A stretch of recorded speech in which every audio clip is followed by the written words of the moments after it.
Bagaimana kabarnya anak-anak semuanya?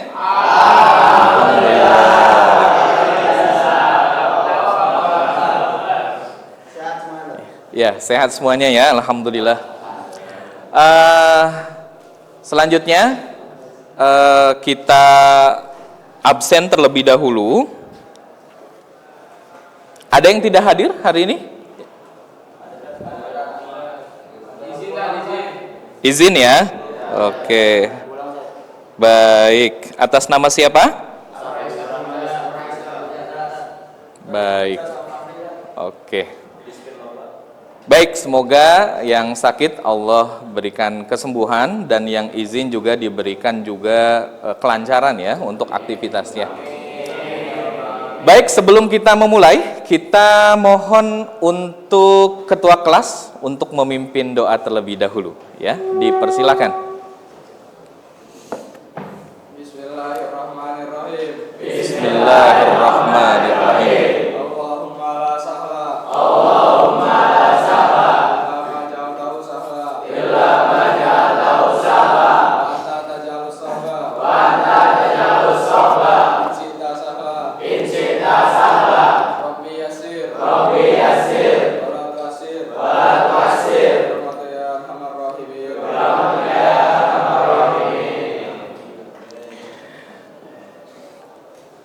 Baik anak-anak semuanya ya, masih ingat dengan pelajaran pada pertemuan sebelumnya?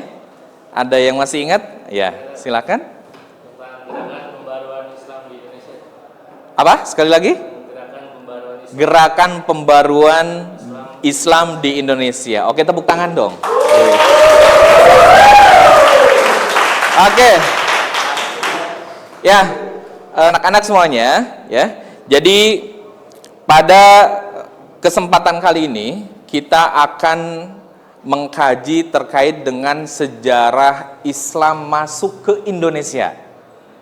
Nah, ini coba Ustadz ingin tanyakan kepada kalian, kira-kira ada teori apa saja ya, teori untuk masuk Islam ke Indonesia? Ada yang tahu? Oke, silakan. Teori apa? Persia, Tiongkok, Arab. Oke, tepuk tangan dong. Ketahui bahwa Indonesia itu adalah negara dengan mayoritas muslim terbesar di dunia. Nah, kalau dihubungkan dengan sejarah Islam masuk ke Indonesia ya, kira-kira apa sih alasan yang membuat kok bisa Islam menjadi agama mayoritas di Indonesia? Kira-kira ada yang bisa jawab? Oke, silakan. Yang pertama, syarat masuk Islam itu mudah.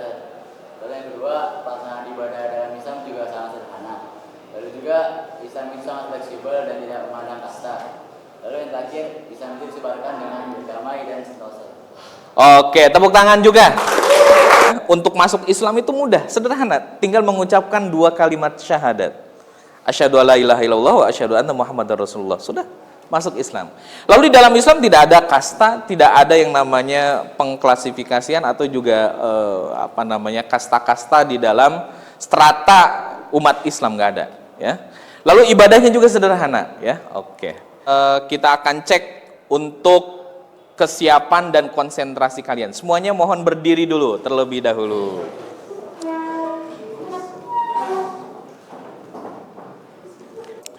Baik, diangkat tangannya. Oke, ikuti instruksi ya. Tangannya digoyang-goyang. Digoyang-goyang di atas. Lalu stop. Goyang-goyang, digoyang-goyang. Stop. Stop, stop, stop, stop, stop, stop. Oke, tepuk tangan semuanya. Berarti ini menunjukkan konsentrasi. Silakan duduk kembali ya. Ya, baik anak-anak semuanya. Jadi yang akan kita pelajari pada pertemuan kali ini adalah terkait dengan sejarah ya, bagaimana Islam masuk ke Indonesia. Ini penting karena kenapa? Karena bagaimanapun walaupun Islam itu lahir ya di Mekah atau di Jazirah Arab, tapi rupanya ya Islam itu bisa meluas. Islam itu akhirnya juga dakwanya sampai juga ke Indonesia. Maka sangat penting bagi kita untuk mempelajari sejarah kapan Islam itu masuk ke Indonesia. Ya, yang pertama adalah agar kita mengetahui asal usul datangnya Islam. Ya.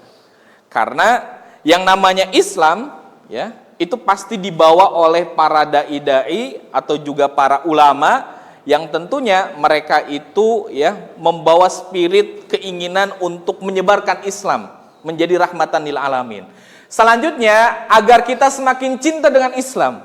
Oh, bahwa Islam itu betul-betul ya datang ke Nusantara itu dengan damai, tidak dengan peperangan, tidak menumpahkan darah, ya.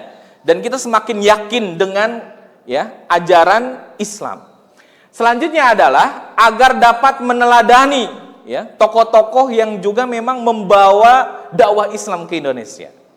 Bagaimana Islam yang tadinya dari Jazirah Arabia ya terus menyebar akhirnya ke Afrika, lalu akhirnya ke Asia Timur, dan akhirnya juga sampai ke Nusantara. Ya, kalau dulu namanya adalah Nusantara.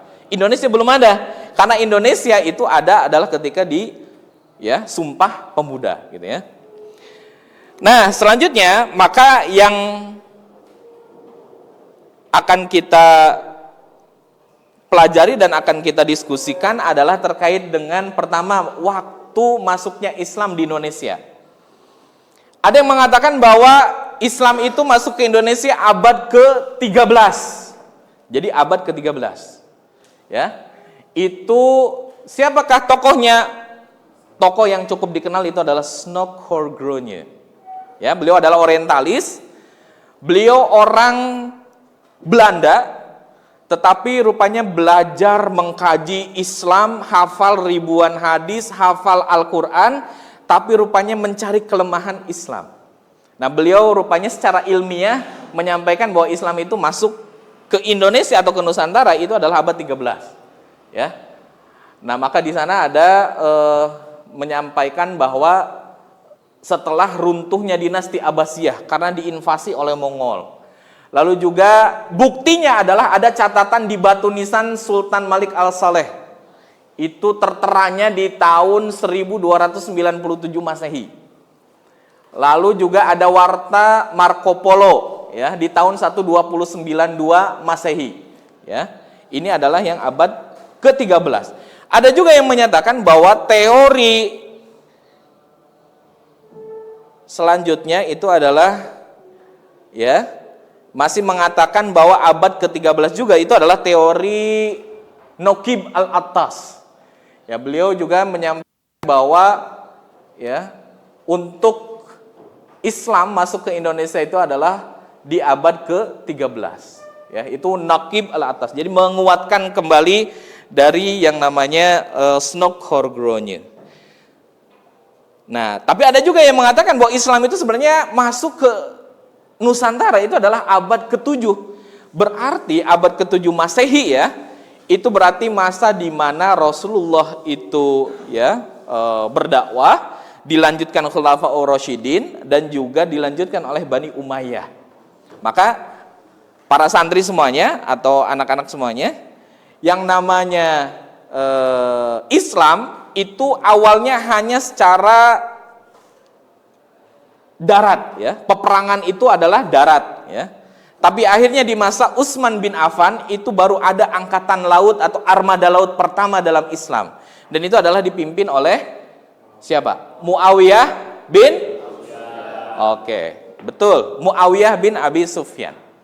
Ya. Dan Muawiyah bin Abi Sufyan akhirnya menjadi pemimpin armada laut pertama dalam sejarah Islam dan akhirnya Islam bisa menjangkau lebih jauh lagi, tidak hanya darat. Tapi sampai akhirnya mengatakan ya dikatakan bahwa para sahabat juga sudah sampai akhirnya ke Sumatera Utara.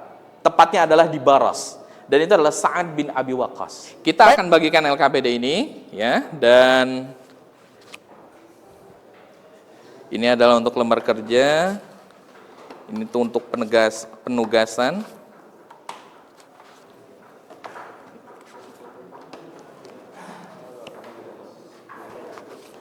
Yang kedua.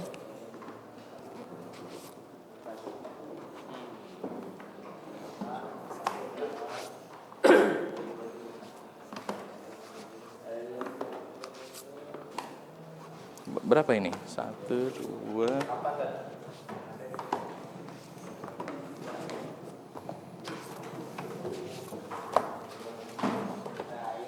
Baik ya, para santri semuanya. Selanjutnya adalah kita akan diskusi dan nanti akan mempresentasikan hasil diskusi kelompok 1. Yang mana? Kelompok 1 ini ya. Kelompok 1 nanti bertugas untuk mengkaji, mendiskusikan terkait dengan teori Gujarat, ya, teori Gujarat. Nah, nanti ada perwakilan yang akan mempresentasikan. Selanjutnya kelompok 2 itu adalah terkait dengan teori Arab. Selanjutnya ini ya teori Persia. Ya, kelompok 3 ya. Kelompok 4 berarti teori apa? Cina atau Tiongkok, ya.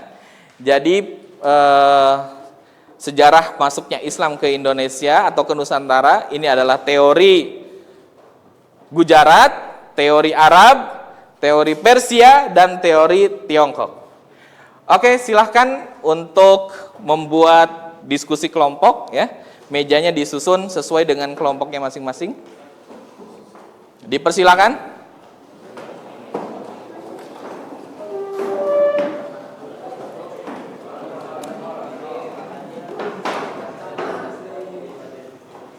Baik, sebelum diskusi, nanti lihat dulu video yang akan ditampilkan ya. Perhatikan dulu. Sedang terjadi revolusi tablet yang luar biasa dengan munculnya negara adidaya baru yang bernama Khilafah Islamiyah. Jauh di sebelah timur, terbentang sehamparan kepulauan yang teramat luas wilayahnya. Masing-masing pulau ini begitu hijau hutannya, mata air mengalir dengan begitu derasnya, disertai kekayaan alam yang melimpah ruah jumlahnya, baik di bawah maupun di atas tanah, baik sebelum maupun selepas pantai. Negeri itu dikenal sebagai Nusantara.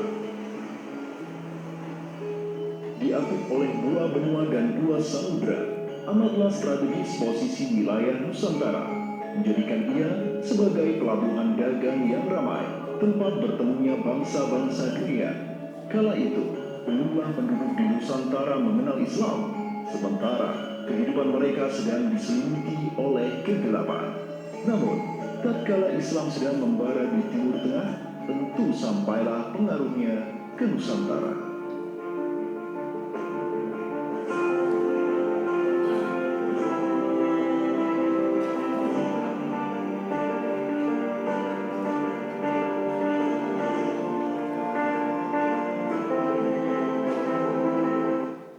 Oke, baik, silakan untuk berdiskusi, ya. Nah, selanjutnya siap-siap untuk yang presentasi ya. Oke, baik, alhamdulillah dicukupkan untuk diskusinya. Dan saatnya sekarang adalah presentasi dari tiap kelompok. Dan kita mohon untuk presentasi yang pertama adalah dari kelompok 1, ya. Assalamualaikum warahmatullahi wabarakatuh. Waalaikumsalam warahmatullahi wabarakatuh. Saya dari perwakilan kelompok 1 akan mempresentasikan tentang teori India. Teori ini meyakini bahwa Islam dibawa ke Indonesia oleh para pedagang dari Gujarat, India pada abad ke-13 Masehi. Teori ini dicetuskan oleh G.W.J. Drewes yang lantas dikembangkan oleh Snook Horgonje, G. Pitchnapel, W.F. Sutherland, G.P. Mukwit, hingga Sucipto Wiryo Suparto. Oke, ya, kita beri aplaus yang meriah untuk kelompok 1. Baik, selanjutnya kita mohon untuk juru bicara dari kelompok 2 ya, teori Arab. Silakan. Assalamualaikum warahmatullahi wabarakatuh. Assalamualaikum warahmatullahi wabarakatuh. Jadi menurut hasil diskusi kami dari kelompok 2 itu mengenai tentang teori Arab, Yaitu jadi teori ini menyebutkan bahwa Islam di Indonesia berasal dari daerah Timur Tengah, yaitu Arab. Dan teori ini juga didukung oleh salah satu tokoh yang bernama Abdul Malik Karim Amrullah atau Buya Hamka. Buya Hamka menyebutkan bahwa Islam di Indonesia sudah menyebar, yaitu pada sejak abad 7 Masehi. Oke, tepuk tangan, kasih tepuk tangan yang meriah untuk kelompok 2. Selanjutnya, baik, langsung untuk perwakilan atau juru bicara dari kelompok 4, teori Tiongkok ya. Dipersilakan. Ya, silakan. Bismillahirrahmanirrahim. Assalamualaikum warahmatullahi wabarakatuh. Waalaikumsalam warahmatullahi wabarakatuh. Kami dari kelompok 4 izin mempresentasikan tentang teori Cina. Selain dari Tengah dan India, penyebaran Islam di Indonesia juga diperkirakan masuk dari Cina. Ajaran Islam berkembang di Cina pada masa dinasti Tang tahun 618 sampai 905 Masehi, dibawa oleh panglima muslim dari kekhalifahan di Madinah semasa era Khalifah Utsman bin Affan, yakni Sa'ad bin Abi Waqqas. Mungkin sekian dari kelompok 4. Wassalamualaikum warahmatullahi wabarakatuh. Assalamualaikum. Baik, beri aplaus yang meriah untuk kelompok 4. Pertama, bahwa Islam masuk ke Indonesia itu adalah ya, ada yang mengatakan abad ke-13, ada yang mengatakan abad ke-7. Ya. Dan teori ya yang membawa Islam ke Indonesia itu ada teori dari Gujarat atau India, ada juga yang mengatakan ya dari teori Arab, teori Persia, dan juga teori Tiongkok ya. Jadi ini mohon sekali lagi ya, anak-anak atau para santri semuanya ini dikerjakan tugas-tugasnya, dan insya Allah pekan depan akan dievaluasi. Selanjutnya silahkan untuk ketua kelas ya untuk memimpin doa kafaratul majlis. Kita tutup pelajaran di pagi hari ini dengan bacaan hamdalah dan doa kafaratul majlis. Alhamdulillahirabbil alamin. Subhanakallahumma wa bihamdika. Baik, sekian para santri semuanya. Insya Allah kita akan bertemu lagi pekan selanjutnya. Wassalamualaikum warahmatullahi wabarakatuh. Waalaikumsalam.